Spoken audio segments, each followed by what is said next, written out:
Welcome to Spotcast. This is episode 59. My name is Tim Mitchell, and I am in Toronto, Ontario, and I'm joined once again by, wait for it, Jaime Lopez Jr. in Seattle, Washington. How's it going? We also have Jonathan Kuline in Mississauga. Hello there. On the line for those of you transporting at home. Alrighty, so let's dig in. Some quick fact check from last week. I was talking about a show that I'd seen. I couldn't remember if I saw it on Netflix or whatever, but the name of the movie is Atari Game Over, and it sort of goes through and documents the whole sort of rise and fall of the Atari company, goes through all sort of, how they got to, the arcades and how they got to the consoles at home, how, Steve Jobs and Steve Wozniak were sort of involved with them for a bit, and even the sort of evolution of, I think it's this show, the evolution of PlayStation and Nintendo. Maybe I've got the wrong show, because that wouldn't necessarily be Atari, right? Yeah. Would it? No, it wasn't. Yeah, okay, it must have been another show I was watching too. I'll have to find that one then. But yeah, it was fascinating. It was like this Atari Game Over does sort of cover the whole thing, like with the burying of the ET games and the unearthing of them and all that kind of stuff. And but there was another show that I saw that was, I'll find it for next week, about which covered sort of the Sony Nintendo deal and how at the last minute, I think it was Sony decided not to go in a sort of partnership with Nintendo, which pissed off Nintendo, which is how they came up with their system afterwards, because Sony released the PlayStation, right? And I think we did talk about this. Isn't that one where I sort of said the guy walked up everybody's waiting for the announcement that the guy was going to unveil the new Sony PlayStation pricing and all that kind of stuff, and he just walked up and said $299. Yeah. Walked away. Yeah. Right. So yeah, that was that particular documentary, if you will, where that was spoken. So we've talked about that on the show before. I'll have to find that from previous days. But I'm going to hand over the microphone to Jaime Lopez Jr., who's going to give us the COVID-19 rundown. There's a lot of stuff that's been going on, a lot of impacts, and probably even more by the time this episode comes out. As we record today on Thursday, March 12th, it's nutty. So locally, for the Seattle area, Emerald City Comic Con has been canceled or delayed. I can't remember on that one. Yeah, it was postponed anyways. Yeah. Many other cons of a similar type are happening. Other festivals like Coachella. It looks like Pearl Jam had some sort of tour that was going on. The Zach Brown Band. Major sports like the NBA, NHL, MLB, MLS. I didn't know what NLL is. Oh, it's National Lacrosse League, yeah. Yeah, okay. Lacrosse as well, wow. So just about every sort of sports thing that you could imagine is they've been suspending their seasons. So it started out with games being postponed or delayed or getting moved around, and then ultimately let's just hang on for a while here. And then in film and TV, we've got A Quiet Place 2 that's being delayed. Very similar to what we talked about with No Time to Die, the James Bond movie. F9, the Fast and the Furious sequel has been delayed. It looks like the filming of the Riverdale TV show, the Mulan movie. I have no idea if I missed anything else. It feels like everything is shut down. Anything that involves a mass crowd. I got an email from Live Nation that Live Nation has put a hiatus on all concerts for the next, I think they said 4 weeks. So pretty much any concert that was scheduled from mid-March to mid-April is postponed. So yeah, it feels like the whole world is shutting down in an effort to try and reduce the spread of this pandemic, which, as of right now, obviously there are plenty of cases in Canada now, but all things being equal, it's less than 200 across our country. And, that's known cases. Things are a little more dire, obviously, in a few other countries. And I think it's expanded into 30 plus countries now. So, I mean, how are you guys feeling about all this as far as your impact on your lives? Just to sort of throw a couple of names into the ring there, our own Prime Minister, his wife came back from the UK and she had some symptoms. So she's being tested and they've both been self-quarantined. Yep. He worked from home today.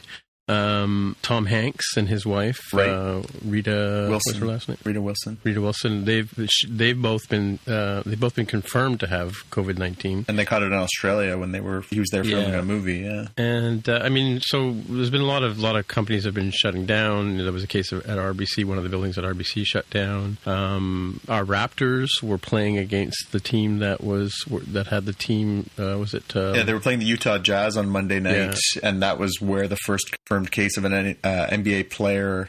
They played the night before, right? Yes. Well, so they played on Monday, and then last night was when they diagnosed and they found out that was Wednesday night. But 2 days later, and then this was somebody who they were out there on the court banging bodies with. So the Raptors have gone into self-isolation as well. They've basically been told to lock themselves up for 14 days and then to report in if they have any symptoms. They've all been tested. We talked about this obviously yesterday on More Than Just Code. There's a lot of tech companies have all shut down. The big players, the big guys. Yeah, Google I saw did that. Twitter, Google, Apple. Yep. And a lot of conferences have been canceled. But we talked about another thing yesterday, which is called flattening the curve, and this is there's basically a bell curve. I forget what Mark called it, another type of curve. But anyway, there's maybe Jaime can tell me because he's a computer science guy. But it's shows like if you don't do any sort of preventive measures, you'll get the same number of infected people, but it'll peak much higher and way higher than what our healthcare systems can handle. Whereas if you practice things like washing your hands and staying safe distances from people, or not gathering in large groups and possibly transmitting amongst that large group, then you end up flattening that bell curve down to a point where it's hopefully just below the capacity that health services can muster, right? And basically, it's not to say that any less people are going to get infected, but it spreads it over a longer period of time, so it actually looks like a wider curve, but it's lower than a peak curve. So hopefully that's what all these measures about shutting things down are about. It's not about people being panicky or whatever. It's actually it's statistics. It's science basically saying it's inevitable that certain number of people are going to get infected by this thing. Hopefully by that time we have a vaccine or some sort of treatment. But you want to try and mitigate the level of harm and spread that they can have, right? So here in Toronto, they've extended the March break for kids to 3 weeks. I'm sure your kids are just horrified by that idea. Oh, they were so sad. I mean, I can't even put it into words. They're very stoic. I'm sure they were very stoic and stern, and the least they could do, right, kind of thing. To be fair, I did speak to my eldest son after I got home from work today, and I said, so how you feeling about all this? And he said, I will genuinely miss my auto shop class. I was like, well, that's progress. All right, there's something. Yeah. But I don't think he'd be missing. I don't think he'd be missing his academic chemistry class. That's been a busy one for him this year. Yeah, I mean, we had a strike when I was in grade 11.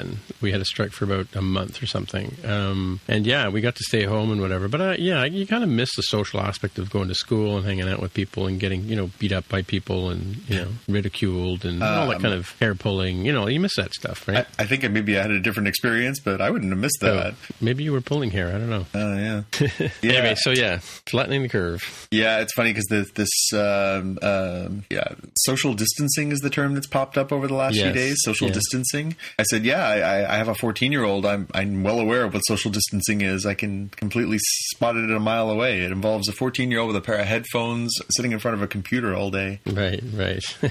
Uh-huh. But I mean, it's a weird one. I mean, I just obviously again, it hasn't really hit a very serious concern level here, except for the fact that I stopped to get groceries on the way home, and just like everywhere else, like the toilet paper aisle is demolished and people are just like cramming their baskets full of ramen noodles, and it's amazing how quickly people buy into the fear and the hype when again I work in healthcare here in Toronto, and we're constantly monitoring these things through our federal government's healthcare and Health Canada, the Public Health Agency of Canada, and they keep saying yes, this is a concern, these are the precautions you should take, and they're not saying end your life. They're not saying don't go outside. They're saying be vigilant and be cautious and be clean, and yet people are treating it like this is the beginning of The Walking Dead.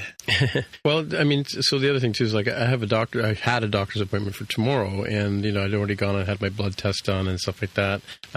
Fortunately, I found a secluded lab to go to. It was like I was the only person there on Sunday morning. But my doctor called me like a couple of hours ago and said, "Hey, listen, we're trying to mitigate. We only want people coming in if they're really, really sick kind of thing to the hospital area. So he said, let's do this over the phone. So we went over my results on the phone. And so I, got, the kind of consulting I would have normally gotten in his office, but without having to take myself and put myself into a potentially dangerous environment, right? So that's how it's affecting my life. I'm happy that happened, because I was a little concerned about us walking into danger zone, as it were, right? Yeah. Are you so obviously the one of the messages that they've relayed is that obviously the older you are, the more at risk you are. At this point, it seems like I don't bring that one up. So thanks for reminding me, Jonathan. That say if someone were in the ballpark of an older demographic, they might be a little more concerned about this potentially catching this virus. That's true. Does that weigh on you a little bit? It does. Yeah,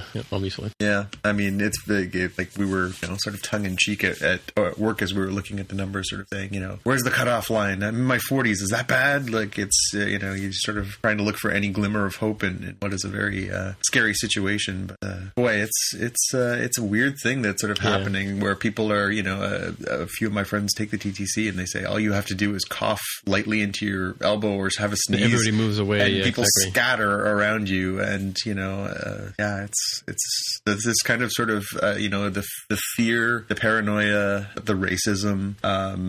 These are just such unhealthy ways to deal with this crisis. I guess it's human nature to fear. Well, look, today downtown, I don't know if I mentioned it, but the subway was half full, less full than I expected. Kind of like it is on a Friday, right? Today, and then when I was down in one of the busier cafeterias near my office, one of the food courts, right? Mm-hmm. Normally you're struggling to find a seat. It was like 3/4 full. It was like, it was 3/4 empty, I should say. It was like, there was like plenty of empty seats. So clearly people are heeding the warnings and working from home as much as they can, and that kind of stuff, and not coming in, right? So yeah. Anyway, let's move on to the as Jaime likes to say, let's move on to the puppies section of the show. Bring us some good news, Jaime.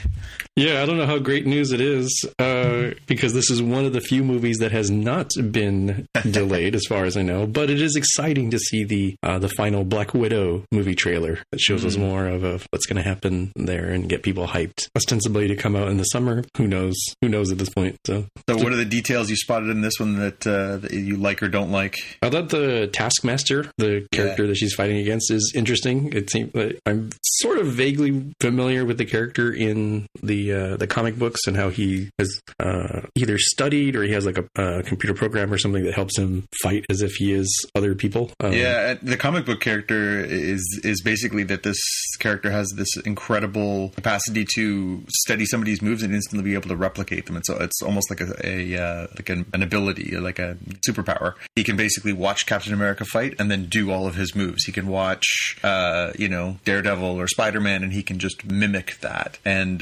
he's always been a character that I've really gotten a kick out of, because he can pretty much become a match for anybody just by sort of seeing what they're doing. So it'll be interesting to see how they realize that on the screen. Obviously, if he's, fighting against somebody like the Black Widow, who's supposed to be this master of martial arts, it'll be interesting to see if they have some really cool martial arts scenes. Yeah, they also seem to make a lot of use of a shield very similar to Captain America. So I wonder if he's also studied the Captain as well and is going to fight using his style. Mm-hmm. It's hard to tell from just a handful of movie clips, but it makes sense given what I knew of the character and the way you described him as well. It would be interesting to see if maybe he's going to be all the Avengers or something, like we have to be fighting against all of her sort of compatriots in its own way. But yeah, you're right. And the mask and everything looks pretty badass. All right. So you got some more sad news first, Jonathan? Well, I don't know how to feel about this one. This could be taken as bad news, I guess. So we got confirmation that we're getting a third season of Netflix's reboot of Lost in Space. Right, yeah. However, they have also announced that this will be the final season. So if you read the story that we'll have in our show notes from Entertainment Weekly, they say that Netflix is pulling the plug on this series, but then they also speak to Zach Estrin, who's the showrunner. He says 3 years was always the plan. This was supposed to be like a beginning, a middle, and an end. So I don't know. I guess if this was sort of the intention and this is sort of how they, want to tell this story, you can't begrudge that. But I've enjoyed that series a lot, and I think it would have been nice to sort of see how long it could have gone for. Although I don't know how long you could drag that premise out and still make it satisfying. So the thing about it is Lost in Space was actually the Space Family Robinson, right? Back in the day, and it was campy. It was put up against Star Trek, which was it had no hope in comparing itself to that at all. Mm-hmm. There was very little science in it. It was kind of a Gilligan's Island in space sort of thing. So you were concerned about the characters every week, and you wanted to see what kind of mess they could get into and how they would get out of it. So from that point of view, it was an interesting thing, and because it seemed sciencey, it kind of had some sort of interesting to it, and then interest to it. I mean, and the reboot, it's kind of like you remember Battlestar Galactica in the original one in the 80s was pretty bad. It was, in fact, quite. It was quite bad, yeah. And I mean, the movie was also horrible too, but the compared to things like Star Lost and whatever, which is kind of borrowed from. But and it was trying to, again, it was put up against Star Wars, right? Which was again not another hope of capturing that sort of thing. But the reboot of Battlestar Galactica was so phenomenal. Like the way they took the same idea and the premise, and they kind of wrote a new sort of story and a new sort of lore around it. It was a fascinating show.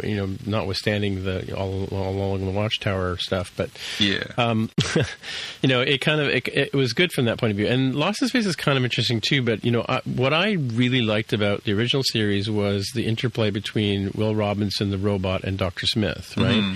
And the way they've written these three characters, I mean, the only one that seems to be consistent with the original series is Will Robinson, right? Because the robot is made out to be some sort of alien species, which is kind of like odd. Mm-hmm. And Dr. Smith is just, a schmendrake like the original one was, but not quite as lovably campy as Jonathan, what's his last name again? Jonathan, anyway, the doctor, Zachary Smith. Oh, okay. Yeah, he, not Jonathan Winters, it was like Jonathan something. He was actually my favorite Martian too. I think he was in that show. You keep vamping, I'll find it for you. Yeah, so anyway, he was interesting. He was sort of, he was akin to the Joker and the Riddler kind of style in terms of how, like in the original Batman series, the 66 Batman series, kind of they were arch criminals, but you couldn't take them too seriously, kind of thing.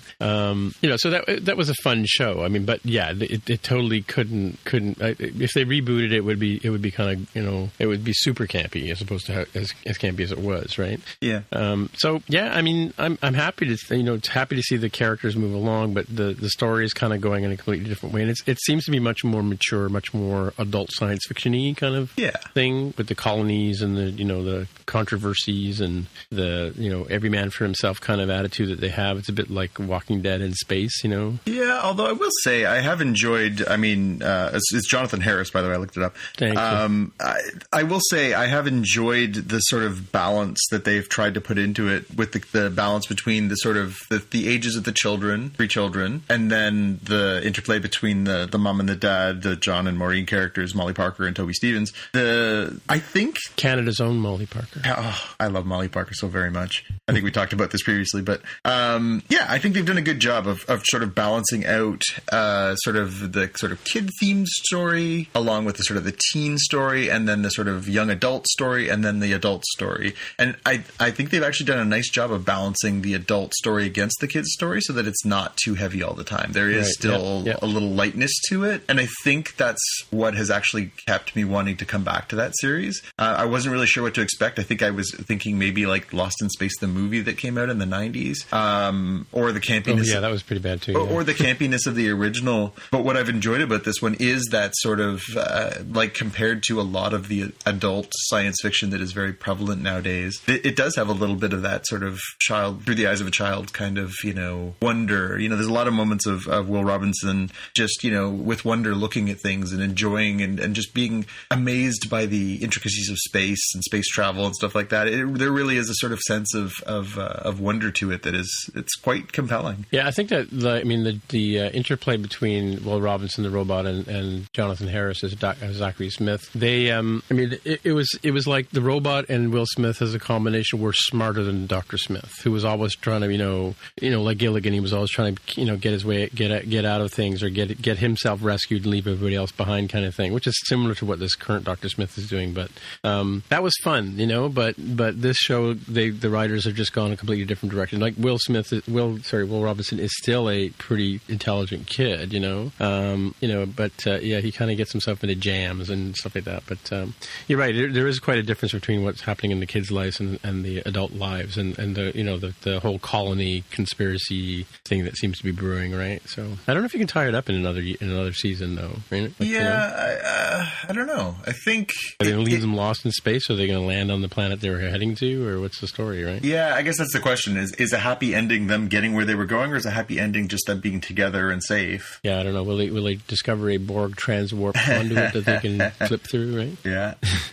You'll be assimilated, Will Robinson. Yeah. Anyway, like you have 3 episodes left, and so you pull out the old transwarp network trope. What kind of crazy show would do something like that? I don't know. I have no idea. All right, I can't imagine one. Anyway, next story I've got was an interesting one. So the novelization of Star Wars: Rise of Skywalker is just come out. Long since the movie came out, and like most novelizations, it contains a lot of backstory and detail that isn't available in the film, just due to time. One of the things that came out in a review of this, and it immediately popped up on Reddit and then got picked up by the more mainstream media, was that there's a little clarification over who exactly Rey's parents were.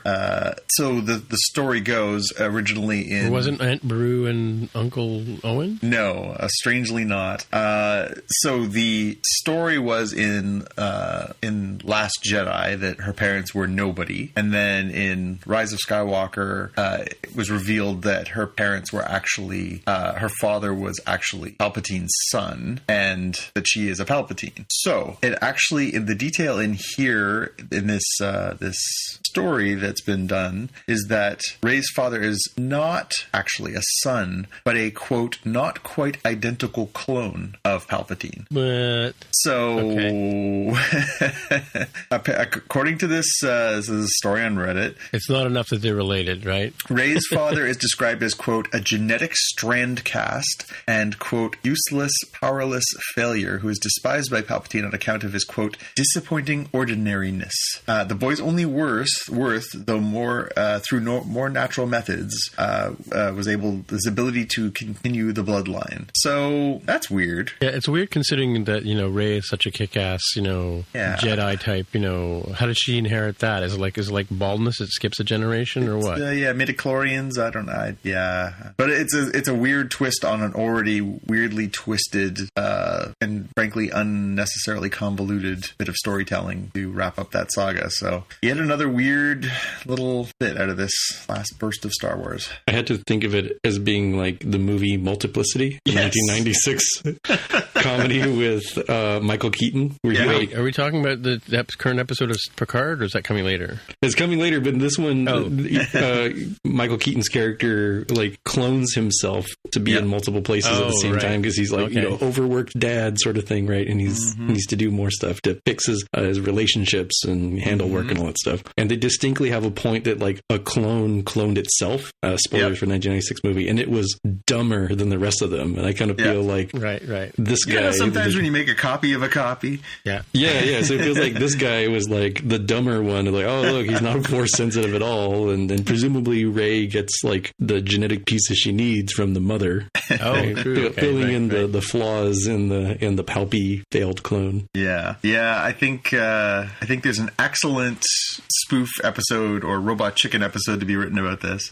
Interesting. Next thing, so we were talking earlier about the Nintendo PlayStation. So there was a few prototypes made between this one-time proposed partnership between Nintendo and PlayStation, where they were going to work together to do the next system, because Sony wanted to get into gaming, and Nintendo was looking for a partner with expertise in the disk drives, and so they did a couple of prototypes, and then Nintendo already had the consoles in the arcades, right? They already had Mario and Donkey Kong and stuff. No, this came later. This was actually in the early 90s. So this was after Sony hadn't entered the system wars yet. Yeah, that's what I was saying before. They got together to try and do something together, right? Yes. So Nintendo had already done the NES. They'd done the SNES.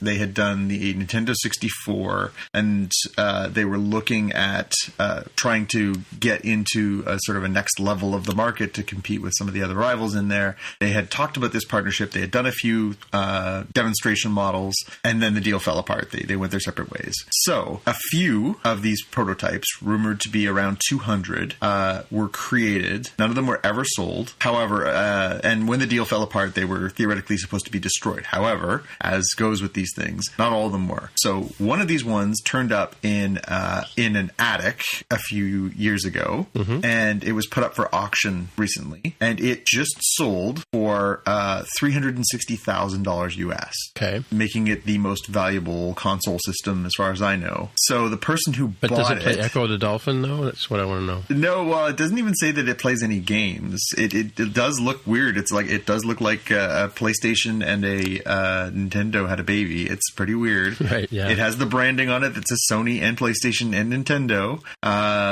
So the person who bought it was the founder of Toys.com and Pets.com, who apparently, when he sold his businesses to Amazon, or he sold, I guess, large stakes in his company during the .com boom to Amazon, he ended up getting some stock, and he is thus incredibly wealthy now. And one of his passions is collecting this huge archive of original arcade systems, original home consoles. So this guy bought this system for $360,000, and he says he is going to build a museum wherein people can see these things. Well, it does say it's essentially a Super NES with a CD-ROM drive. Yep. Yeah. One of 200 prototypes manufactured. A few of them out there. Well, although, again, somewhere. None have really turned up. And the rumor was that obviously they were supposed to be scrapped. They were supposed to be literally destroyed. Oh. But... they must be underneath the ET in the that's right. desert. They didn't actually encase them in concrete like they were trying to get rid of Jimmy Hoffa. Right. So, was that what they did with the ETs? They put in a concrete bunker? Yep. No, they actually poured concrete over the top of them. So when they went to excavate them, not all of them, obviously, concrete just creates a barrier over the top. So they basically, they had to chisel through it. There's a great, in the documentary, they show them excavating it, and they had chiseled them out of concrete. Right. Okay, cool. And our last bit of headlines for the week, we lost a pop culture icon. Max von Sydow passed away this week. He was in Force Awakens, right? He was. He crossed into a lot of our favorite pop culture things. He was, he was in Force Awakens. He was on Game of Thrones. He was the Three-Eyed Raven in Game of Thrones. Of course, he was most famously the priest in The Exorcist. Or the Seventh Seal. Or, well, for those people who are fancy film fans, he was one of Ingmar Bergman's most go-to actors. And, of course, he was in The Seventh Seal. But a huge, long career filled with incredible performances. My personal favorite is 3 Days of the Condor. He's just this amazing, very, very sort of small scene as this assassin that is chasing Robert Redford around. And his performance is just amazing and creepy and excellent. And his speech at the end just gives you chills. Good movie. Good movie. Although I will say a very close, or maybe a 1A on that one, and I put it into the show notes, is the clip from YouTube from Conan the Barbarian, the original Arnold Schwarzenegger version, where he plays King Ostrich, and he has this great speech about how he's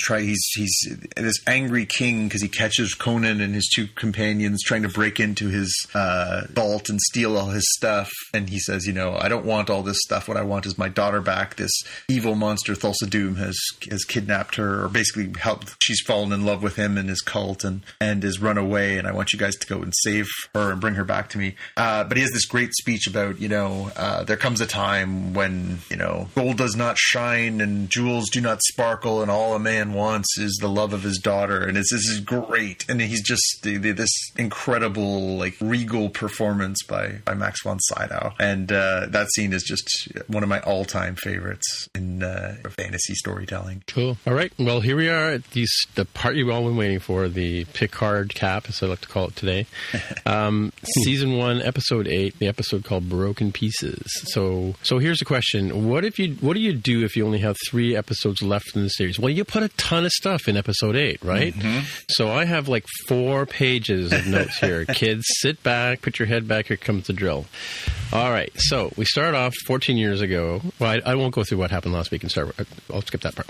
So 14 years ago, we have a cadre of Romulan women standing around this sort of illuminated ping pong table of sorts. And they're being told by Commodore O, dressed in one of these black robe thingies herself. She's telling these women that they're going to see some visions if they're brave enough, and they're going to some of them might want to kill themselves afterwards. And some of them do, rather interestingly. In fact, one of the camera point of views smashes its head in with a rock, and we get to see that happen. But amongst the women that you see standing around the Romulan women standing around the this little ping pong table thing is Narissa herself, and it turns out to be Auntie Ramda, the Borgified woman who was on the captured ship that ended up. We'll talk about that later too. But anyway, the two of them are there to take in this vision, and as I said, it's so horrific. It's sort of the same sort of YouTube file that Commodore O played for Agnes earlier in the previous episode. So similar idea. They get to see all this horrors and see all this stuff that happened back in the past in Romulan deep history, and they all go crazy except for the one that's left standing is Narissa. Like she's kind of like loving this this effect or whatever. And of course, so then that's how Commodore O takes her under her wing, and as well as Narissa, to sort of help them through this thing. And she sort of said that Commodore O mentions that this is an admonition left for us by our foremothers, to prevent the second coming of the destroyer. And those of you who survive will become stronger from having experienced it. So then we move forward to where we are today, and Narissa's visiting Auntie Ramda, it turns out, in the sick bay on the Borg ship, and she as part of the exposition, she's telling the story about how telling Narissa, who's lying there unconscious in the bed, that you seem to be malingering here, and maybe we're not sure why you're just lying here. The doctor says there's nothing wrong with you. She does explain that Auntie Ramda had taken in Narek and Narissa when their parents had died, and that, as we suspected something about these Borg. Something about the Romulans that were captured. It was Ramda's ship that was captured. Something in them must have destroyed the Borg ship, and it turned out it was actually Ramda's despair, according to Narissa. And she does at one point say, "I would have made a better Borg than you. It's too bad my ship wasn't captured." But it's kind of a weird sentiment. But yeah, she tells the sleeping or unconscious Ramda that Narek has found the planet that the synths are coming from, and the nest of synths, I think she calls them, and she's going to send them off to. She says, you should wake up and come along with us. And then she says to somebody else, to one of the Centurions, have we found the freak? And yes, he's in Hugh's office, the office of the former director. And they attack Elrond, a bunch of Romulans, and he starts, slashing them with his swords, and he's getting a little bit overpowered. And at the last minute, 7 of 9 runs in with a couple of phasers and blasts a whole bunch of people and kills them all. And then she says, "Where's Hugh?" And at which point Elrond runs up and hugs her, and they're there, it's okay, kind of thing.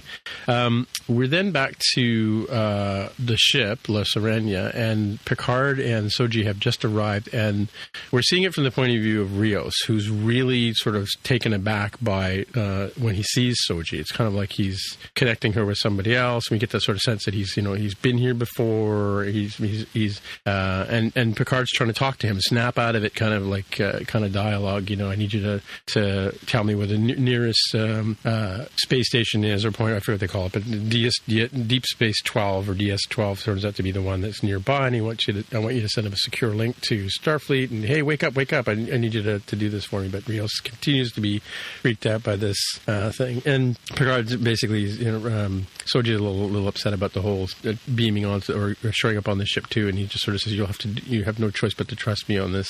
And then Raffi has a moment with Picard and Soji, and she kind of says, oh great, you've brought another homicidal double agent onto the ship, and how big a fool are you? She says to Picard.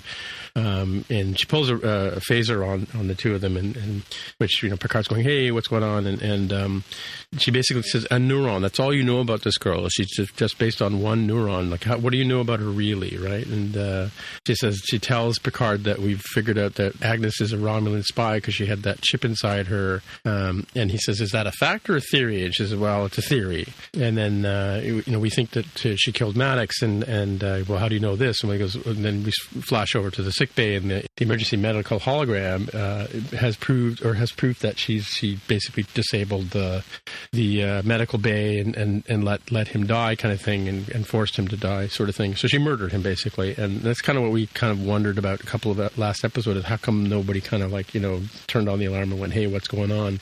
And they're thinking, well, maybe the Romulans put her here to kill Maddox, like maybe that was their mission, and it was kind of careless to just sort of bring her along. And how do you know what Soji's really like? So Raffi's really calling him on his decisions about just trusting these people and that kind of stuff. And so we flash forward to Picard sitting in his what do you call it? What do we call this? His vineyard office room kind of thing, his holographic office, and he's sitting across the table from Admiral Clancy, and they're sort of comparing his kind of she says, that's a hell of a report. He says, well, you thought I was nuts and senile and maybe quixotic, and at which point he says, and now the windmills have turned out to be real giants, right? So, she says, what do you expect, apology and that kind of thing? And he's, no, I want a squadron. And she says, Picard, shut the F up, Yeah. And there's a lot of effing in this show, by the way. Yeah. They should buy another Val. But, so, and she says, okay, well, I'm going to send a squadron to Deep Space Nine. Stay put until I get 12, there. 12. Don't get our hopes up. Oh, sorry. 12, 9, 12. That's all multiples of 3, whatever. So then we flash over to Raffi, who's now gone to the front of the ship, and she's talking to what she thinks is Chris Rios at the con, and it turns out it's actually not Chris Rios, it's the emergency medical hologram. So apparently no. Sorry, emergency navigation. There you go. Hologram. Thank you. EMN, and he says you can call me Enoch or Enoch, and. So, he's sort of saying, try and think of something positive about it. And he says, I don't know what it is with Rios, why he's acting so weird. Do you know where he is? He's kind of in hiding, and it seems like he knew he knew Soji from somewhere before. He goes, and Enoch, without missing a beat, says, yeah, Jana. And he goes, what do you mean, Jana? And he says, well, I can't really explain because there's kind of like gaps in my memory. And he says, ask me something about astronavigation. I can answer those questions. And so she shows him this drawing that she's got of these 8 star systems, 8 circled planets circling each other, and she sort of says a planetary system with 8 stars is such a thing exists, and I think they call it wrote the word down, but I can't see it here. Octagonal or octa something. It's an octenary, octenary system. I had that written down here. Where did it go?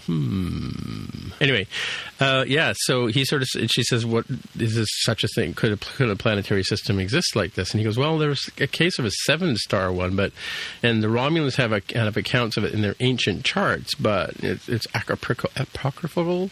Can't say that word. Apocryphal. Thank you. The word I can't say. And he sort of said, the gravitational forces would really be complex to do that kind of thing. And she says, maybe the conclave of 8 is not a group of people. Maybe it's a star system. Maybe it's a place, right? And he kind of says, yeah, possibly, whatever. And I forget why she says, but she says, you're my favorite holo. Well, because that's a clue. Because she had mentioned in a previous episode, she mentioned the conclave of 8, and she's clearly been, as we've seen with Raffi, she's been puzzling this for a very long time, 14 years, right? So to finally have that breakthrough, she's like in love with Enoch now. Yeah. So we go back to the Borg ship and into the room where the slaughters happened with 7 of 9 and Elron, and Narissa's there, sort of looking at all these people and realizing that they weren't cut with a big, like a samurai sword. They were shot down with lasers. Those are like blaster points to me.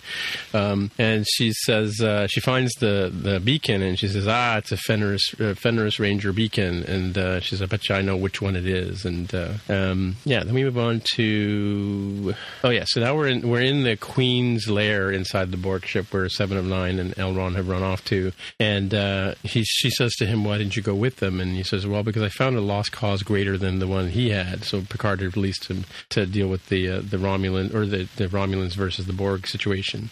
And he says, "Is this where the Borg Queen lived?" And Seven says, "No." She says, "I can either explain to you, kid, or I can steal the cube. You're like, you pick one, right?" Sort of thing. And then my favorite scene in the entire show is this Tesla lightning that goes up the big column when she activates the cube, right? Because of course we're told in the previous episode you'll need a Borg to activate this thing, right? So, and Nerissa's going like, "What's going on here?" to the Centurion. He goes, "I think the cube is regenerating and they're coming back to life, and what should we do?" And she says, "Should we electrocute them all?" He goes, "No, that probably won't work, but we could just open the doors and blast them off into space." And says, "That's a good play. Let's go with that one." Then we switch back over to the La Sirena, and we see Picard and Soji are having breakfast or some sort of meal, but it turns out to be eggs, so I'm going to call it breakfast. And she sort of says to him, "You don't know what it's like to have this vacuum inside, to not really trust whether." He asks, like, "Do you like eggs? Would you prefer something else?"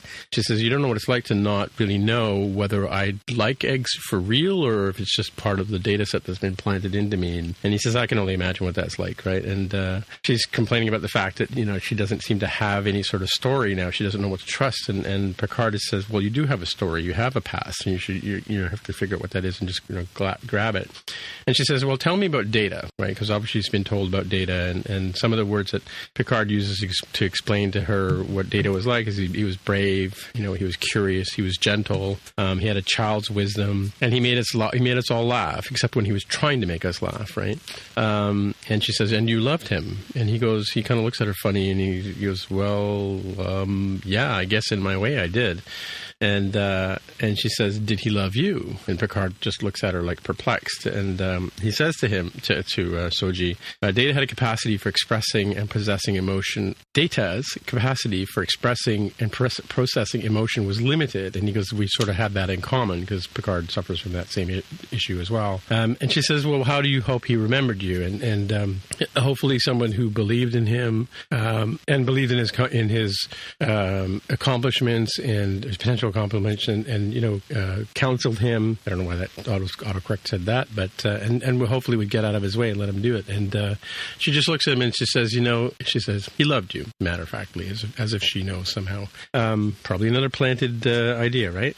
Anyway, so now Raffi is talking to the emergency engineering hologram this time with a really, I gotta say, bad Scottish accent, who calls himself Ian, and she of course he calls her Lassie, and she says, "Don't call me Lassie," and okay, I'll remember that. "Where's Rios? What's he doing?" And he says, "Well, he's hiding out. He's, the girl is, this girl has brought a lot of memories back to him that, she says, "Well, what kind of memories?" He says, "Well, I know, but I don't know." He says, I can, it's true, which means no. But I can't tell you why, right? And so there's some sort of missing pieces here in all of these holograms, which we'll get to in a minute. I was thinking we should call them Holly because, from Red Dwarf, right? But then it goes, I'm sure Jaime's never seen Red Dwarf. I haven't. Maybe there'll be like a revival or something and we'll end up watching that. Okay. Well, I think it's on the Netflix. I don't know. It's all available on iTunes. So I wrote down Octonary Star System. This is where I knew I'd written it down somewhere. But she's asking him about the whole engineering of an Octonary Star System, and he says, what are the odds that would happen? He says practically none, right? So she says, well, then it would have to have been built, right? And who's got the engineering to get 8 stars, gather them together, move them across, the heavens, and then set them into motion to make this thing? And why would you do that? And he sort of said, well, they're kind of showing off. And she says, no, maybe it's to leave a warning to people in the future coming to this place, sort of a thing. And he goes, well, how does that make you feel? She says, I feel absolutely terrified by that, right? And then she's still exploring, trying to find out where Rios is. She ends up back in her room. She walks in. She says, I need a glass of wine. And of course, the hospitality hologram says, I'm sorry, but you've disabled you've locked yourself out from having alcohol, and you've put a bunch of overrides in place. You can't get past them. And he sort of, in a very strange way, kind of leans into her a couple of times when he's talking, and to the point where she actually ends up falling onto her bed. And he sort of says, Rios needs someone to talk to, like nudge, nudge, wink, wink, get in there and talk to him, kind of thing, right? Now I'm trying to remember when the was it the hologram he was talking to about the fact that I think the hospitality hologram tells her that she starts to put again puzzling things out. She kind of puts together that that all of these holograms have a little bit of Rios in them, because they all look like him for one thing, right? And he sort of said, yeah, when he bought the ship, he kind of turned on the self-scanning option, and then he realized that it wasn't a good idea. So she realizes that all of the holograms together kind of constitute or partially constitute what's Rios. And this is where was the name of the movie Multiplicity that you were talking about, Jaime? These are all bad, sort of flawed copies of Rios, right? Well, it's that, or they have been tinkered with. Is kind of what I was getting to that part. I'm getting to that part. So he kind of he sort of says, after he realized, it was probably not a good idea to have this sort of replicated beings based on myself, he went in and he made some deletions, and sort of carelessly in some cases, like he says, ask me how to make iridium tea. He says, I have no idea, because he went in and erased that file too, haphazardly. But he says that, I think he's definitely in need of a confidant right now, and that's when he leans into her. So then we switch over to we switch over to Rios's room, and we're scanning by books, which is kind of an interesting thing, like printed books, bound books, something like Picard likes to collect, and a bunch of mermaids, sculptures, or sirens, as it were. Yeah, the sirens. Okay, I guess so. Yeah. They're all sort of, yes, I guess they're sirens as well. And then we see his Starfleet footlocker, and he focuses in on that, and he opens it up, and you see him put aside his Starfleet uniform, which he still has nicely folded inside there. He pulls out a box that has NCS 75710 printed on the side, and he pulls out a cigar box, and in the cigar box, meanwhile, Raffi comes to the door and he says, piss off. You're pissing off, Captain. And so he pulls out a photo of himself and his former captain, who will learn his name in a few minutes, and a drawing. And the drawing is of Rios and this Jana person who looks exactly like exactly like Soji. Mm-hmm. Anyway, back onto the Borg ship, we flash back to 7 of 9, who's standing in the middle of the Queen ship trying to activate everything. And she's talking to Elron about how they can sort of help get the Borgs to help them, and he says, well, can you just turn them back on again? And they won't work because they're too far away from the collective, but maybe I can make a micro collector, she says, and she gets a little angry about the fact that she would basically be enslaving them again, and he says, well, we can release them when we win, and she says, I might not want to release them, and they may not want to be released. So now we switch to the multiplicity scene of the movie where Raffi has finally realized, okay, let's get all 5 holograms into a room and try and quiz them about what's going on and see if we can put together some sort of picture of what's bothering Rios or what's going on here. So she basically says these are the 5 broken pieces of Captain Rio, which is where the show gets its title from, obviously. I just realized that. And she said each one of you got dealt a card. Like none of them are playing with a full deck, but at least one of them has at least one hold card, and she can sort of put things together. And they all kind of know of Jenna, but they can't figure out why when they know her. They all recognize her as a tragic figure. They spilled the beans about the fact that he was on the ship called the Ibn Majid, and that the captain's name was Alonso Vandermeer. And Emmett, who's I think he was the tactical officer, tactical hologram. Yeah, he's there. He sort of says something. Something happened there, and he kind of puts his finger in his mouth and sort of says, like to mime that the captain shot himself. And when she starts digging for more details, they go, don't bother looking for details. All the logs have been erased, and besides, it's all classified. You'll never find it, kind of thing. And then the Scottish dude says, and he's safe as a piper, awful flying in the fang, right? Or something like that, which I Googled and I couldn't figure out what it meant, but something like he's some type of piper. Anyway, and she looks at them and she goes, that's not even the language, like this, what does that mean, Then we look over then we sort of from Dr. Girardi's eyes, she's kind of being woken up now, and Picard is about to, do a little questioning of her, and she, he says, you neutralize the viridium by taking that drug that you took, and we're no longer being tracked by the Tal Shiar, or are we? And then he says to her basically, we realize that you killed Dr. Bruce Maddox, and so when we get to Deep Space 12, you're going to surrender yourself for murder. So, and she sort of says, well, Commodore O came to me and she poisoned me. She put these thoughts into my head. And he says, what? The head of Starfleet Security did this to you? Yeah, she poisoned my mind. She touched my head and put all these images into me, and she put a psychic lock in there so I can't even talk about it. And kind of, I guess by giving her this injection, she was able to, or this drug, she was able to get past it somehow. And she says, I didn't believe in hell until I actually saw what the images that Commodore O had placed into my head. And so it basically happened thousands of years ago. It turns out to be 200,000 years ago. And the point, she starts to believe what's been planted in her head, that they need to destroy any chance of any kind of synthetic life ever coming back again. And the door opens to the medical bay, and Soji says, the coming of Sebej Sheneb, the destroyer, me. So she's realized she was called the destroyer by Auntie Ramda earlier, right? And this is the first time that, since she's just come out of her coma, this is the first time that Agnes realizes that they're there with Soji. And right, okay. That was like the thrill of her life. She desperately wanted to meet this synthetic person. Right. Well, did she want to meet her before Commodore O visited her? I can't remember now. Yeah, I think she was fascinated at the idea that Maddox had this level of breakthrough. Accomplished this. Yes, exactly. Yeah. Right. We finally get into Raffi's room, and he's listening to Solitude by Billie Holiday on the old jazz standard record. Raffi comes in and makes him a coffee, and he starts to talk about his former captain. He used to pretend he was my father, kind of thing, but it turned out to be a cold-blooded murderer.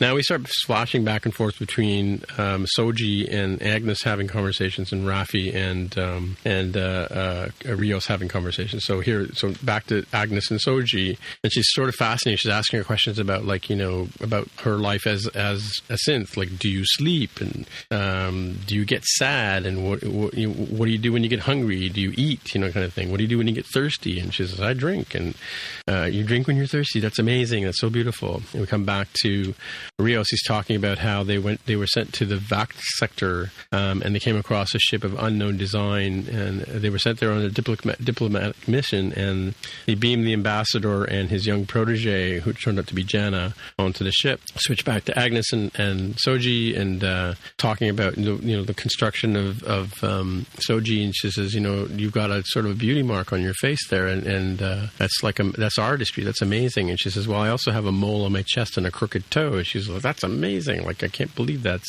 level of detail that they did. And we talked about this in the first couple of episodes of the show, where it's so convincing that people don't know she's a synth, and she doesn't know she's a synth either, right? For either her or her sister, basically you're a technical masterpiece and a work of art. And Soji looks at her and says, "Am I a person?" Right? And switch back to Rios. He's talking about how Vandermeer killed both of the ambassador and his protege in cold blood. And we switch back to Soji, and she's still questioning, "Am I a person? Not in theory. As you look at me right now, do you see me as a person? Am I a person like you?" She says, right? Switch back to Rios. He was talking about, it was basically a black flag directive coming straight out of Starfleet that, and if they didn't follow the orders, the ship, the Imagine, would be destroyed, and all the complement as well. And after shooting the two people with a phaser, Rios went at the captain. He says, I went at him hard, and I guess the captain was so distraught with what he had done, he put the phaser in his mouth and blew his head off. And that's the vision that haunts Rios, the vision of his captain's brain splattered all over the bulkhead. Mm-hmm. Anyway, so the doctor, sorry? Yeah, that's a really graphic comeback. Yeah.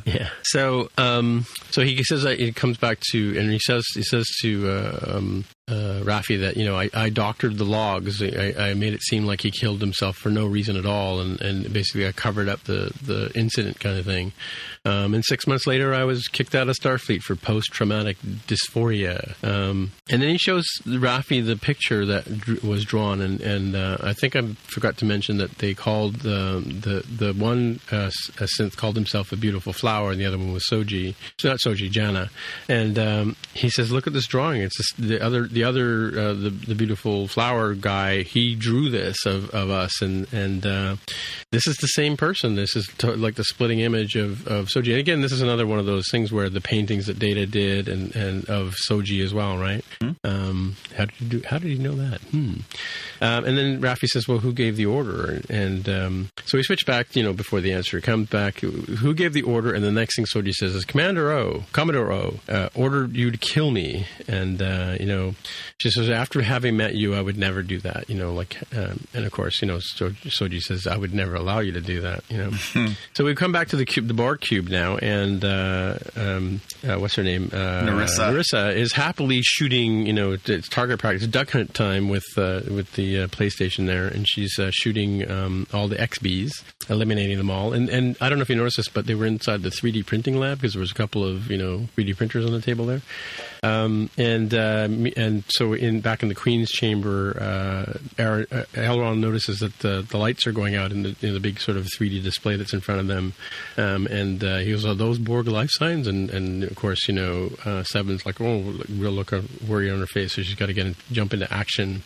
And the comment that Narissa says back to the Centurion is, "Something far worse is coming if I fail at my work." And they're talking about getting rid of all the Borgs that are not been they're still in stasis. They haven't been made into XBs yet. So Seven decides to jump into action. She flips a couple of switches on the Borg thing, and the sort of these tubes come over and connect to her, and she becomes the Borg queen. And she says, "We are Borg." And then all of a sudden, all the other Borgs that are in stasis all start to wake up saying, "We are Borg" as well. And at which point Narissa says, "Open the doors." They open the doors and blasts them all off into space. And to which, Seven, when she realizes what's happened, starts screaming, "No!" So anyway, I'm done. I love the autocorrect here. Soji brings Agnes back into the main crew room, and Picard and Rios and Raffi are sitting at the table, and she says, and Agnes says, "I'm done murdering people." And Rios says, "Are you all right?" She says, "Yeah, when I'm going to get to DS-12, I'm going to turn myself in. And sorry, this is the closest thing you've had to being a crew, and I'm sorry I ruined that." She drops an F-bomb as well, and she says that. Meanwhile, Rios goes over to the replicator and produces peppermint ice cream and French fries and puts them in front of Soji. And how do you know I like that? And he goes, "Well, obviously in the 5 minutes I met the other woman, she liked them, so I'm assuming you did too, right?" So they talk about, Raffi starts talking about her discovery about the Cadre of 8. Did I mention that yet? What do you call it? The Conclave of 8? Conclave, I think is what they said. Yes. Yeah. So she's talking about how somebody must have gone and dragged these 8 suns into place and put them into motion and placed this planet at the middle and placed a warning there for future societies or whatever. And Agnes contributes saying that the Romulans called it an admonition, which of course she got from the planted thoughts from Commodore O. And oh yes, the warning is don't do what we did, Raffi says, and the synths have evolved, and Picard somebody makes a comment to the fact that there's a dividing line in the synth evolution where they get to a certain point, and I'm calling this Judgment Day because that's clearly what it is, right? Mm-hmm. When they become smarter than the rest of us, and they created the Zat Vash to basically live out and sort of protect this memory and dedicate it to finding and terminating synths wherever they can be found. I just wonder why they didn't do that to Data all the time that TNG was running. Oh, never mind, I won't say that. Yeah. Anyway, so it turns out we find out that, as we suspected earlier, that, or in some ways, that Commodore O is actually half Vulcan, half Romulan. Mm-hmm. And she, basically, she's the one that came up with the attack on Mars and engineered it. Such a horrible thing that, the Federation couldn't possibly let any synths kind of, survive after that. So it made it such a horrible, sort of disaster that they would have no other choice but to have a ban, right? Yep. So I wrote 9 years ago emissaries, and I can't remember what that means. So that's when we connect the dots, because then they realize that's when Rios' ship in the Vite system ran into the emissaries. It was 9 years ago, right? Right. Jana and the one called Beautiful Flower, and this is they come from the planet where Bruce Maddox fled to after the ban kind of thing. At which point Soji gets annoyed and smashes the table, which kind of weird kind of behavior if you think about it. Well, first they have an interesting moment too, where she knows Janna's name before it's spoken. Right. Oh, she makes that connection, right? Because somebody says Janna, and she says, or somebody's about to say the name Janna, and she says it first, and then says, "I don't know how I know that." Right. Yeah. Exactly. Right. Okay. So basically, the Zvat-Vash have been searching for this world ever since. So then Soji gets up and she runs over to the comm and she starts to lay on a course, and she puts up a force field, and they say, "What's that?" And is that a map of? Raffi says, "What's that?" And she says, "It's a map of the Borg transwarp network. I just need to get back home," she says. And we're 9 hours away from the nearest node, so we're just going to jump over there and head over there. And then Rios is trying to smash at this force field, trying to get through it, and then he starts singing a Spanish lullaby, which is a secret code to disable, or I guess override any sort of the ship, and he basically takes down the force field. And then Picard says, "Well, we've tried it your way, we've tried it my way, let's try it her way now." And he sits down at the captain's seat, and they all look at him like, "Okay." And he pulls up the controls, and he puts his hands up to start making directions into the system. And he looks and he goes, "I don't know how to work this," right? And so they're getting there. And then Rio starts chastising Soji for planning this trip into this through this warp thing without setting up the defenses in the ship, and gravimetric shear be damned, you're just going to fly off into space and just destroy this whole ship. But you got to plan these things, right? And she just sort of says, "Well, Captain Rios, get me home, please, for Janna's sake," right? We switch back to the Borg cube, and Seven has now been able to get the XBs to start to play along with her, and they take out the Centurion as the nurse is walking confidently through the ship, and then she realizes that the Centurion is not answering. She turns around and she gets stormed by a bunch of Borg XBs, and she takes out a few with her phaser rifle, and then they kind of capture her and overpower her and throw her to the ground. And the very last second, you see her get beamed away, because at the same time outside the Borg ship, all the Romulan ships have all arrived to go off and find this planet that Narek is leading them to. Right? Sorry, did you say throw her to the ground? Throw her to the floor. Yes. Throw her to the floor. Yes, Centurion, throw her to the floor. Yeah, what was the line? What's the line he says to the Centurion? And the answer is about 11 o'clock, sir. Anyway, and of course, Jonathan loves the lines that Elrond comes up with. And so finally, Seven, he looks over at Seven and he says, "Are you going to assimilate now?" And then the Borg Queen releases Annika and says, "Annika has some work to do." So it releases her from her bonds. So Picard, and then we switch over to Picard and Rios. They're sitting in the thing as they're traveling through the space, and you hear Picard talking, and it's sort of, you got this phase shift on his voice to make it seem like he's sort of in this weird sort of transitive mode of traveling through time and space, right? And he talks about he's reminiscing about being on the deck of the ship by himself when he was an ensign, and he hadn't felt that way until just now, kind of thing. And he's talking to Rios about how he knew Captain I've forgotten his name now, Vandermeer. He knew Captain Alonso Vandermeer before. He basically served with an old mate of Picard's, and Rios offers up Captain Marta Benedides, and he says, "Oh, you knew her? I felt like I knew her based on the stories he told, right? And she was really a legend to the old man." And then he says, "Do you think he knew that the two emissaries were synthetic?" And they're talking about how could he have done that? He says, "I knew him back in the day, and I thought he was one of the better ones at Starfleet," kind of thing. And they talk about how this whole thing went down, and Picard sort of says, "Well, Starfleet kind of let us down before this actually happened. Like they were kind of betraying themselves." And he said, "We must not give way to fear," which is the challenge, right? So, and of course, Rios is like, "Can we trust this girl? I mean, it took her like 5 minutes to hack my ship. What if they were right? What if we shouldn't have done this?" And like 200. That's when we find out it's 200,000 years ago that this happened. And Picard sort of says, well, that's not what you need to worry about. Fear is the ultimate destroyer. At which point Soji comes in and says, we're here, and it turns off takes them out of this warp thing. And as she realizes, she pulls out the compass that Kestra gave her, and it starts to point to north, so as if she's come home. And just as the show's about to end, as they come out of this wormhole, you see Narek's ship is still on their tail, so he must have figured out how they were getting there, so he must have followed them into the wormhole. So dun dun dun dun dun dun. Tune in next week, kids. And that basically is my recap of 5 hours later. That was very good. That was very good. Thank you. It was a very dense episode. There's a lot of detail we got. Yeah, you are not kidding. It was a real data dump at times, literally.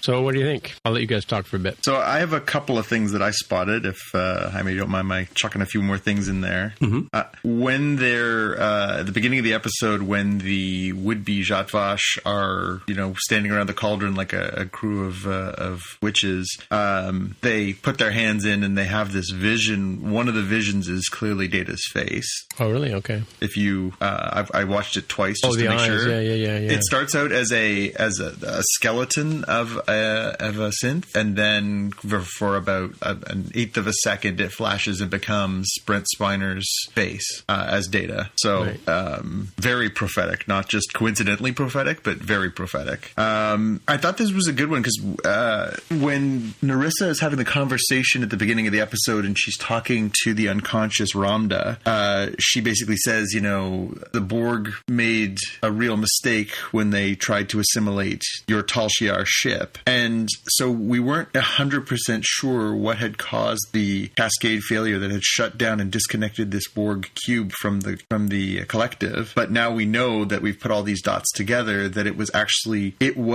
when they assimilated Ramda, they also assimilated her vision because she became one of the collective. And her lunacy too, right? And her lunacy that was caused by that vision. So that cascaded through them, and to protect itself, the collective cut off the cube because they didn't want that cascade of that horrific vision getting all the way through the collective. So that's why they cut them loose. That's why they tried to flatten the curve, is what you're trying to say? Yeah, pretty much. That's exactly what they did. Yeah. So it's good to sort of, again, it ties all those little threads together. They didn't have to explicitly say it, but they sort of tie that thread together with that very quick little scene with Narissa. Again, more data download that we weren't sure, and they sort of alluded to the mystery of, why this one cube was disconnected and left stranded in space, and why the Romulans were the only ones who, had this kind of success. And it turns out it was because this vision was so intense and immense and powerful that it basically broke this little cube off from the rest of the collective because it was so damaging. I thought that was interesting. I looked up Ibn Majid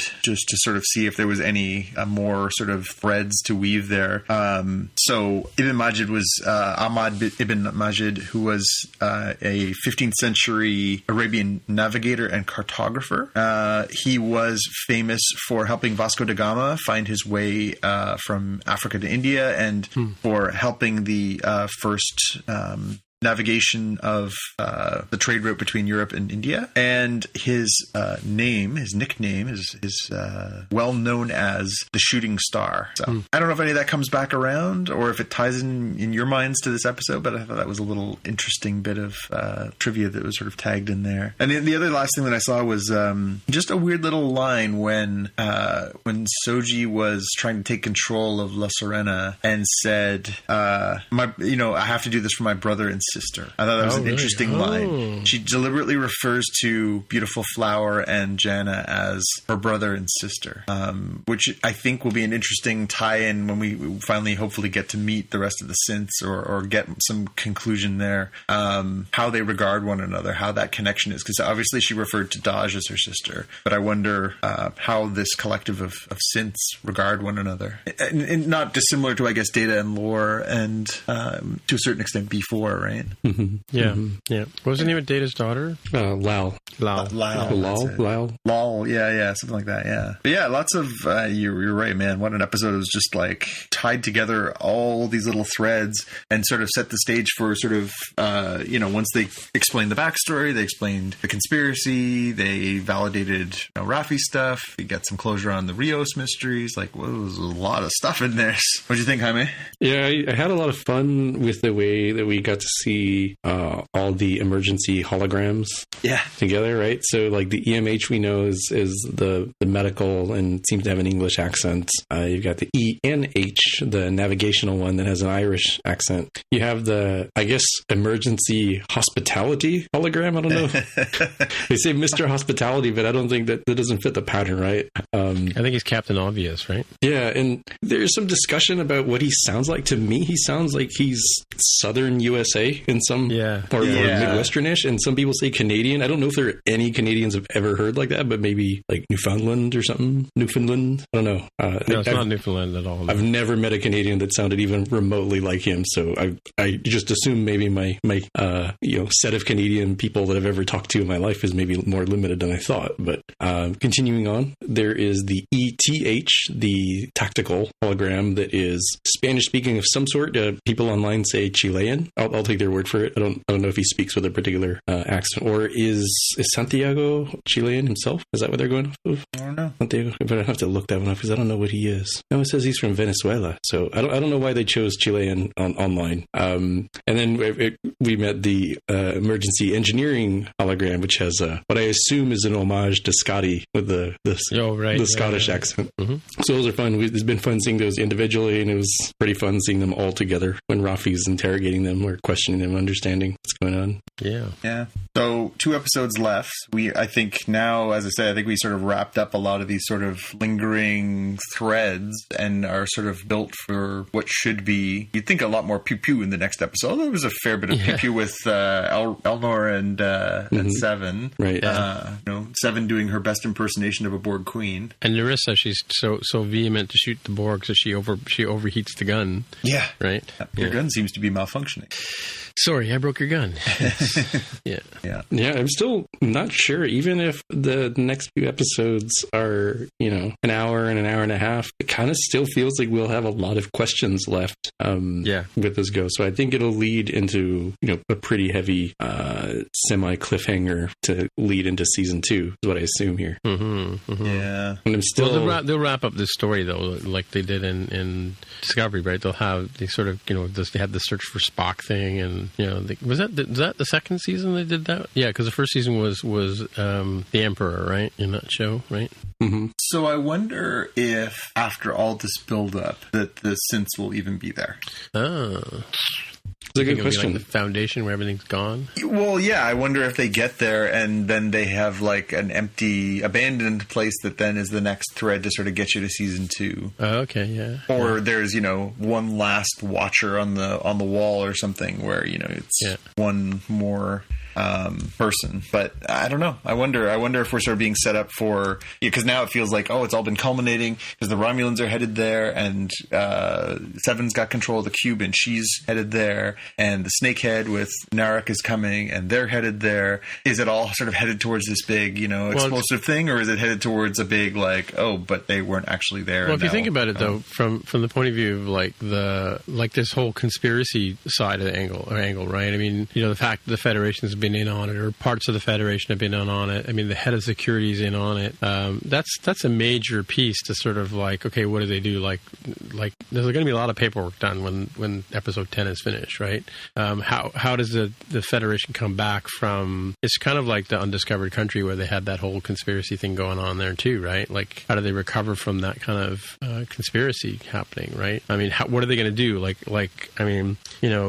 They sent a squadron off to Deep Space 12 and to meet up with Picard, and he's not there, right? And so, how do they connect those dots? I mean, because it sounds to me, I would think that unless the synths have some sort of major defense plan, when the Romulans arrive and start kicking butt, it's going to be a massacre, right? So how do we resolve that, right? So in 2 episodes, I mean, essentially, right? Well, I mean, now that we know there is going to be a season 2, I guess none of us have the expectation that it's going to be a big, conclusionary battle and it'll end, right? Would they? Do you think they would drag this story arc across another season? I don't think they would, but I do think that there's, obviously it can't end with a climactic battle between the Synths and the Romulans. If you're going to have a season 2, that seems a bit premature. So. Right. Oh, I see what you're saying. Yeah.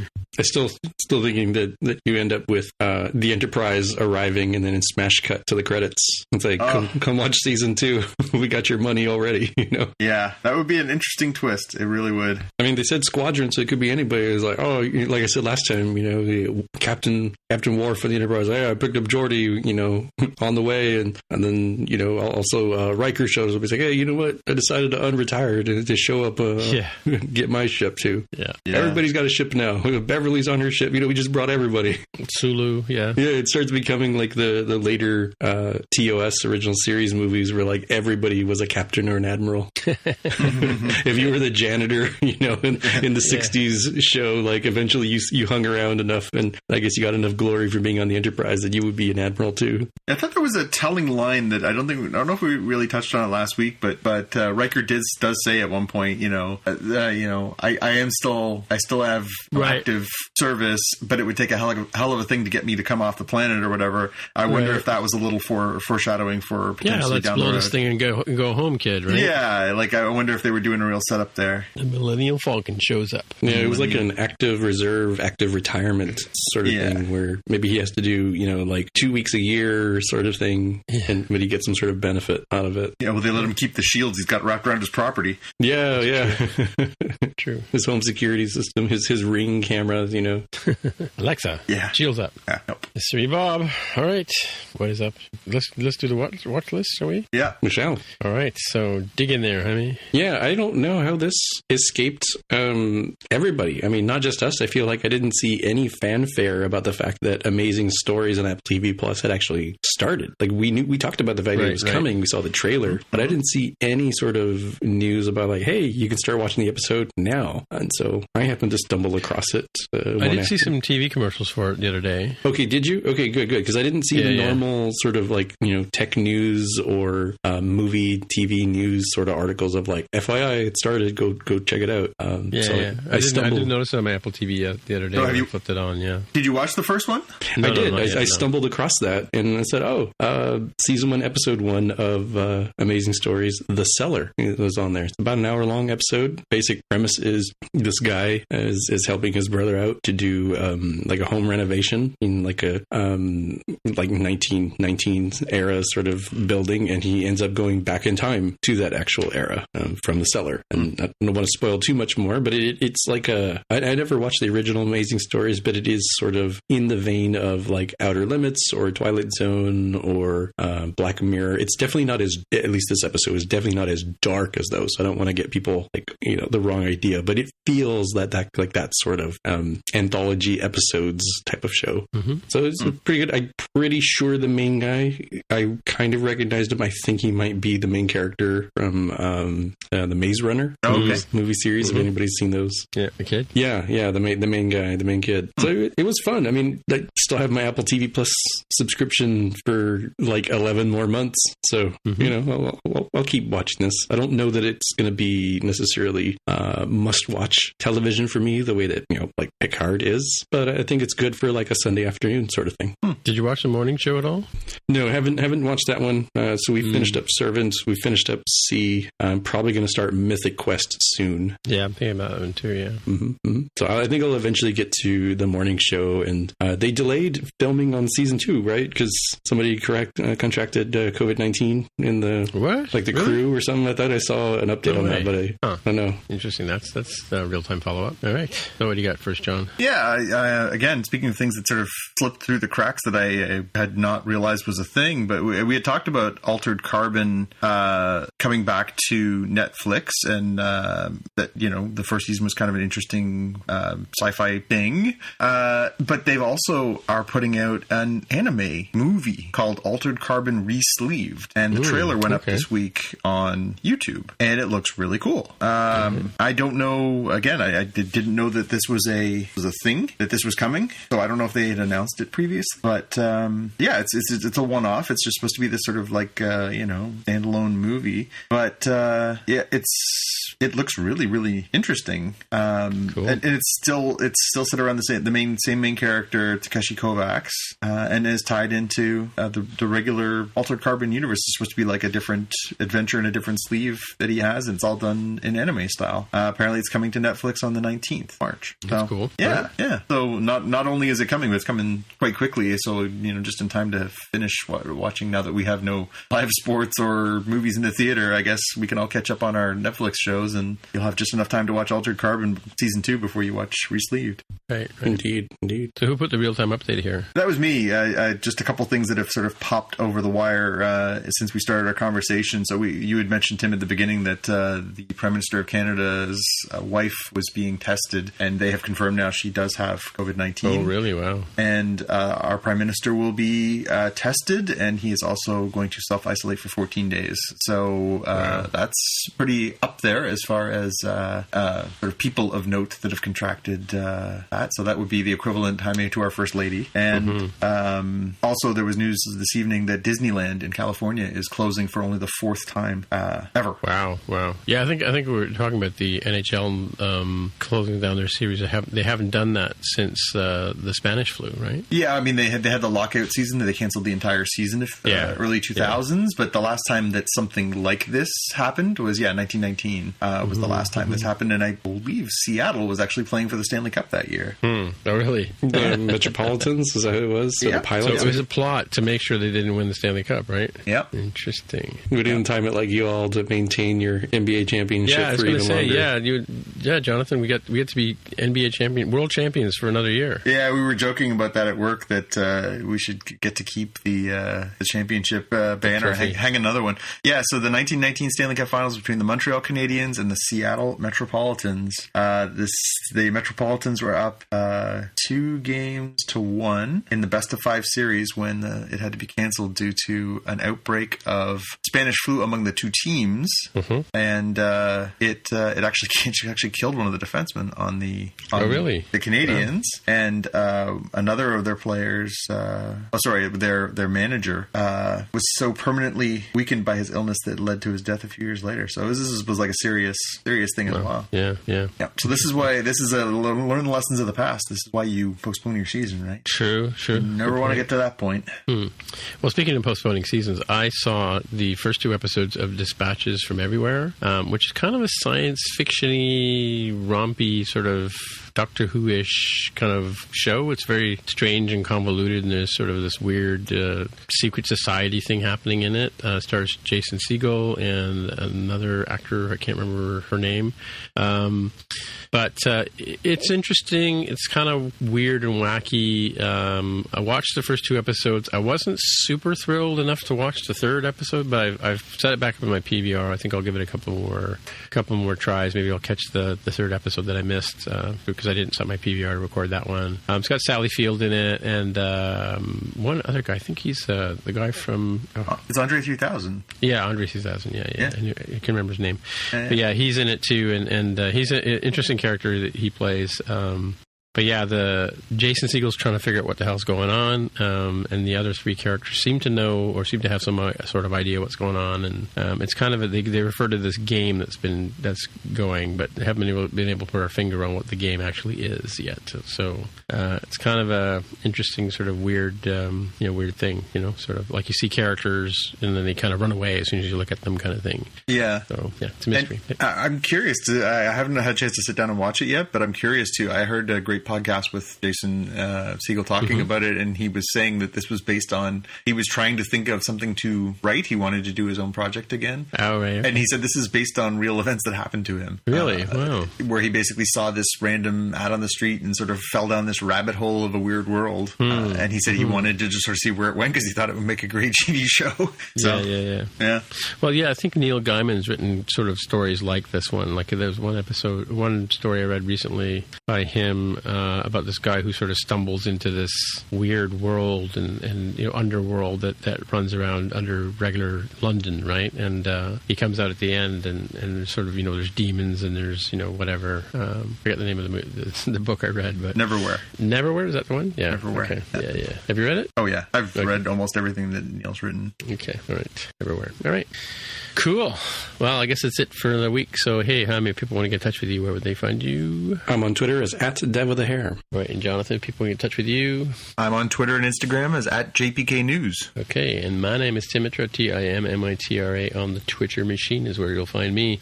So next time, we'll see you in the future. Bye. Bye. Bye, bye, baby, bye-bye. You've been listening to the Spotcast podcast. If you want to find out more about the podcast or see the episode show notes, visit the Spotcast website at spotcast.com. You can get in touch with us on the website or follow us on Twitter @Spotcast. If you have feedback or questions, send us a tweet with the hashtag AskSpotcast. If you like the show, please consider recommending us to a friend, writing a review on iTunes, or pledging any amount at patreon.com/Spotcast. You can find details on how to help us on our website, spotcast.com/sponsor us. Thanks for listening, and we'll see you in the future.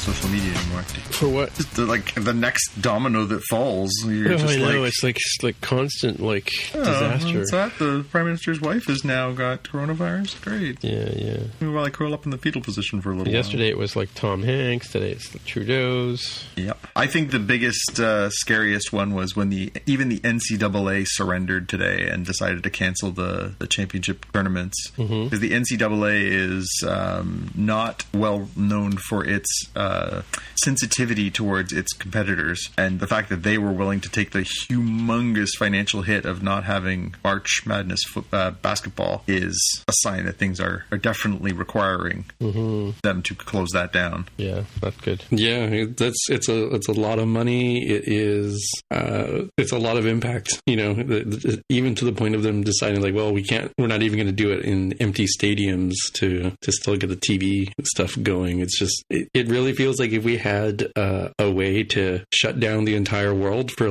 4 months and then come back to it from hypersleep or something, whatever it was called in Aliens, where they go into hibernation. Yeah. We almost need something like that to zoom ahead on everything. Well, they said that in places where this has been enacted in China and Italy, it has been very effective. If people are sort of confined for a period of time, even as little as a week, it really does make a huge impact on the spread and the ability for healthcare workers to treat those who have been diagnosed. And so when you put those things together and you think okay, so, China does it through authoritarianism, which, they actually are screening people, at random and, who are suspected. And if you are, they basically just haul you off and put you somewhere else and theoretically treat you. In Italy, they basically shut down the entire country all at once. So, and apparently that has really slowed the transmission rate over the last week to 10 days. So you have to wonder if there will come a mandatory thing at a certain point. If they gave you X number of days notice before you had to do it, could you, get enough sort of stuff to keep yourself fed and safe and everything else to sort of help slow the rate, I guess. It'll be interesting. It'll be really interesting to see how this continues to play out. I mean, the NBA said today that they are committed to at least a month of no games. I think, Major League Baseball said that they're canceled all of the rest of spring training and the first 2 weeks of the season. season, and then we'll reevaluate. So I think the consensus that they must be getting from the medical community on all this advice is that, we're looking at 4 to 6 weeks of really scaling things down, really reducing human-to-human contact.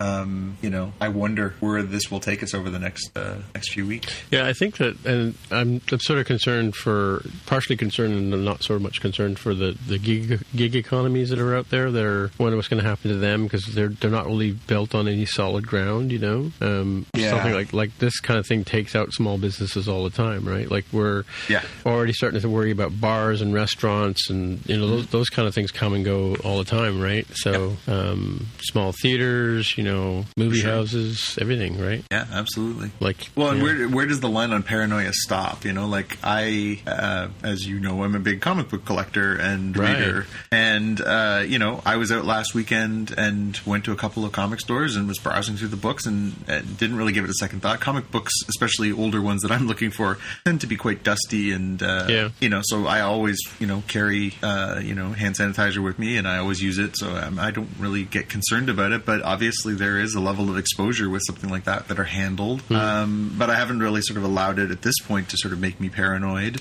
But, where's the line on, when you go to the grocery store, you sort of think to yourself, well, okay, I'm just taking this stuff. And you're thinking, okay, somebody put that on the shelf and then somebody might have touched it as they're going through. And so where do you draw the line on where you allow yourself to go and how much contact you're allowed to have? And, it's a slippery slope. You really do just sort of have to listen to the best advice of the medical community. I honestly can't stress that enough. You really just need to understand where the clearest information is coming from. No, it is not the U.S. president, and you have to make sure that you listen. Science and medicine will lead the way. We have to trust their judgment. Yeah, you can't buy toilet paper anymore, but I'm pretty certain you can still go buy baseball bats and barbed wire. So better stock up while you can. Throw, The Walking Dead and Zombieland double tap, and 28 days later on the Netflix queue, and that's right. And prepare yourself. Yeah, I was joking with my colleagues today. I said, I think we're stocked up for paper products for right now, but I might go buy a few extra just in case, because if anybody gets to the point where they're looking at my comic collection the wrong way, I think things are going to get bloody around here. That's just paper, right? No, it's not. What, comic books?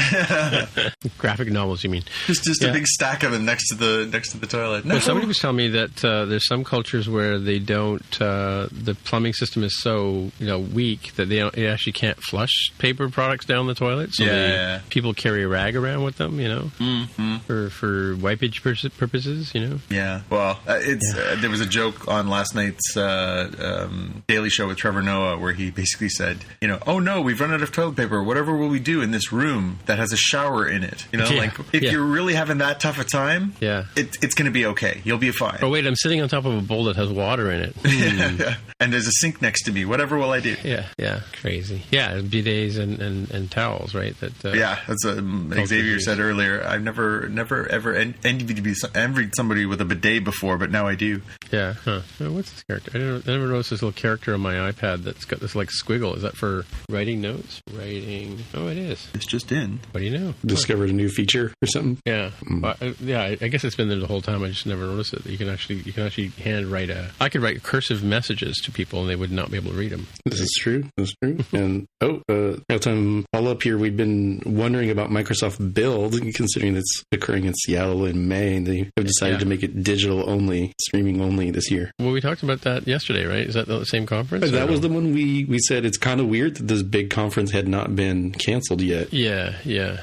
Looks like it has been, at least the physical version of it. Mm-hmm. Yeah, they were talking about WWDC at work today, and I reminded what Mark told us yesterday that Santa Clara has declared any meeting over 1,000 people to be void and prohibited. Billie Eilish just canceled all of her concerts for the rest of March. Did she really? Mm-hmm. Wow. Biggest pop star in the world just canceled all her concerts. Isn't she? Yeah, she was supposed to come to Toronto. I don't think she was scheduled for Toronto yet. But she soon. Oh, just for the month of March, you mean? For the month of March so far. And we're not going to get it. We're not going to get it out of April with this. I don't know if people realize that or not.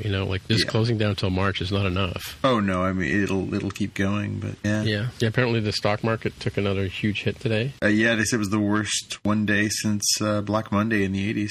Mm-hmm. So Apple's down to 248. Wow, that's crazy. A lot of stuff, and again, like I say, no matter which which direction you look. Everywhere. Wow. Even Twitter's down. And that's why you tune in to the Spockcast podcast, folks, because we got your updates. For at least a little bit in the middle there, we were able to take you out of COVID-19 country. That's like our tagline, so we have the one of like, we're a Star Trek podcast. Yeah. We're on the list, and the new sort of teacher could be like, what else are you going to listen to while you're quarantined?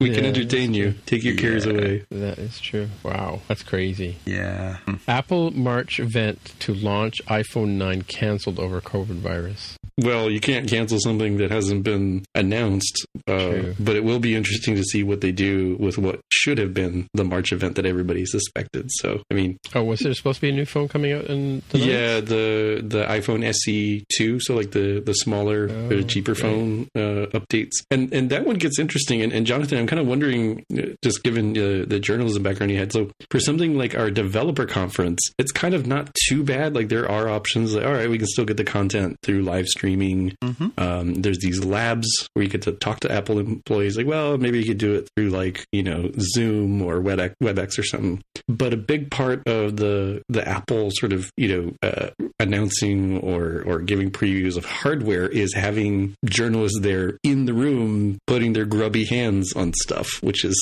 probably something you don't want to do now. And I'm kind of wondering how that might change the perspective of things for coverage. Do you have any sort of thoughts?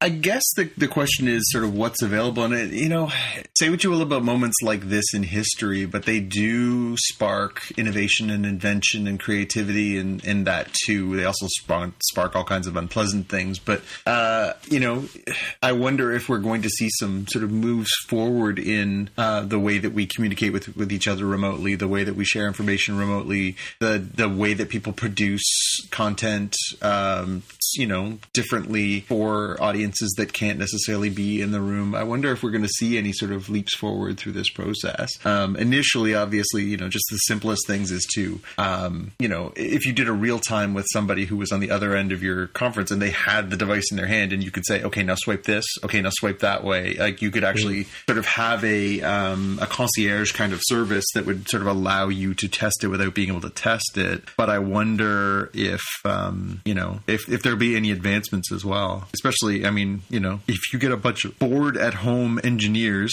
and scientists and, people who are creative, and they want to find ways to, we wouldn't have known about chopstick pool if we hadn't seen the people in China who were, confined to their homes, right? Chopstick pool? But did you guys see the videos of chopstick pool? No. Yeah, people were bored and they were, told to basically shelter without a chance to have much time to prepare. So they were trying to amuse themselves. So they were turning their kitchen tables. They were putting pockets on the corners and bumpers on the sides and bopping using chopsticks. And I don't know what they were using for balls. Jaime, do you remember? I don't know if it was like cherries or tomatoes or something. It was, some sort of vegetable or something that they were using, and they were turning it into basically a homemade pool table. But again, you just sort of hope for the best in these situations that there were people are going to find ways to do this. It is nice, obviously, for some of us that have the luxury of being able to work remotely. I saw the Washington Post has asked its reporters to work remotely for the time being, but I do obviously empathize. My wife works in administration at the hospital, and that requires face-to-face contact, and you worry about people who are in those kinds of situations. Her department is rehabilitation and physiotherapy, and I wonder if there's obviously there are people with chronic pain who don't want to go too long without their treatment, but there might be an opportunity to have a hiatus if necessary. But there's a lot of people in the hospital who can't either, who come hell or high water have to get themselves to work every day. Have you started working from home, Jaime? Oh, so my job that I currently have and the one I had prior were both work from home, work remotely. So I've been working remotely for years now. So there's nothing new for me. And my significant other also works from home. So there's not a whole lot of change to our daily life yet, but it's interesting to see on like Twitter or Instagram, just like, empty cafeterias, and the highway looks like it's ridiculously, really good traffic right now if you want to drive, sort of thing. The gas prices prices here. I don't know how American gas prices tend to be typically lower than Canadian anyways, but our gas prices have dropped 30 cents in the last 3 weeks. Well, that's also because the price of oil went down too, right? It is certainly driven by that, but I think there's an element to that as well of, this is an opportunity. If you want to go somewhere, and again, if you want to take a chance, you can get cheap plane flights, hotels. If you're an adventurous person who's not worried about of contracting any illnesses, and again, statistically your odds are low at this point. I wonder, if you want to take the chance, you can probably get a good deal. Yeah, I wonder if the stock market's going to rebound tomorrow or not. I mean, eventually it will. You'd think there would hit a point where people will realize you're some of these stocks, you're just never going to get a chance to get them this low again. And if you are bullish on the fact that eventually there'll be a rebound, you could you're going to buy Apple at, what was it, $250? $248 right now. Like, what was it 6 weeks ago? $340. Yeah, so it's down $100. Yeah, and again, unless you think in the long term that this is the end for Apple. Yeah, no, it's not the end for Apple at all by any stretch of the imagination. Yeah, so again, for people who are able to afford and have the capacity to gamble, you're going to hit a number where you might think, you know what, throw a couple bucks towards that, and then the market starts to turn. So somebody asked me last night, we were hanging out with my journalism friends, and they were saying, just moments like this where you miss being in a newsroom? I said, oh no, no, I'd be working 16-hour days. Are you kidding me? How would you keep up with what's going on right now? Well, that's it. Like in my last job, working in a newsroom was working on the breaking news stuff and on the web, not on the print edition. And you never get to leave. You would just be constantly and perpetually updating stories, changing stories, adding new content. It would be an incredible grind. I have such empathy and respect for the journalists who are trying their hardest right now to try and share the right information and make sure people are caught up with what's happening, as well as trying to give them the best information possible to make sure that they can stay healthy as they go through this stuff. Get a bad rap, the journalists, but they're working hard for people out there. Yeah. Anywho, I think it's time to pack it in for another day. Alrighty. All right. Until next time. Stay safe, kids. Okay. Likewise. Talk to you later. All right. Bye.